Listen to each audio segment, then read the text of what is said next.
Well, good morning, y'all. We've been talking to you the last day or two about faith projects. You know, just taking your faith and going out and doing something with your faith that maybe you had the money to buy. Now, I've got a biblical example of that. Jesus had a treasury. He had a treasurer.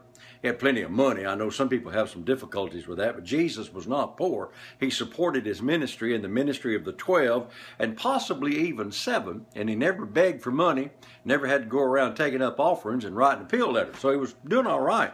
So the tax collector came to Peter and said, does your master pay taxes? And he said, well, yes. So when Peter went to Jesus, he said, Jesus, they've asked me about paying taxes. Watch what Jesus told Peter to do. He said, Peter, go fishing and take the first fish. That's a faith project. He said, out of that first fish's mouth, take a coin and pay your taxes and my taxes, which would have included his entire ministry. And so what he was saying is have a faith project. Or in other words, don't always go to what you have to meet your needs. Give God an opportunity. Now, why is this important, Pastor Frank? Well, once you learn to use your faith for small things, using it for larger things is really not much more difficult than that. All you've got to do is just apply what you already knew.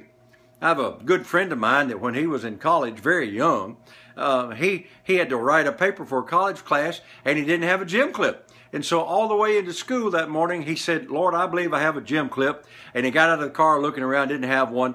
And he was so poor he couldn't buy a gym clip. And so as he was getting just almost to his classroom, there was a gym clip laying on the floor. That encouraged his faith, and he used that for years because God met his need according to his riches, and that case was a gym clip. Another friend of mine over in Mississippi believed God for a comb.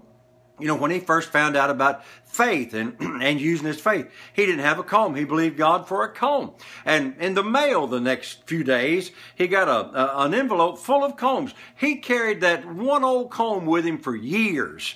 And I remember talking to him. He pulled out this old comb, had teeth missing in it, and it's really kind of dirty after about 20 years. He said, this is my faith a principle of I know God will supply whatever it is I desire. So it's important for you to know how your faith operates, so make a faith project. Let's go back to that.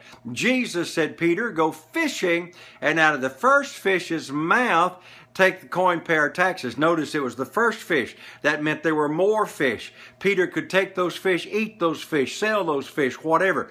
But the principle of a faith project is very real, and you need to do that. Believe God for a set of tires. Believe God for a pair of socks. Believe God, for a clip for your hair. Believe God for something that you don't have to have, and it will excite you about what God can do. Hey, I got to go.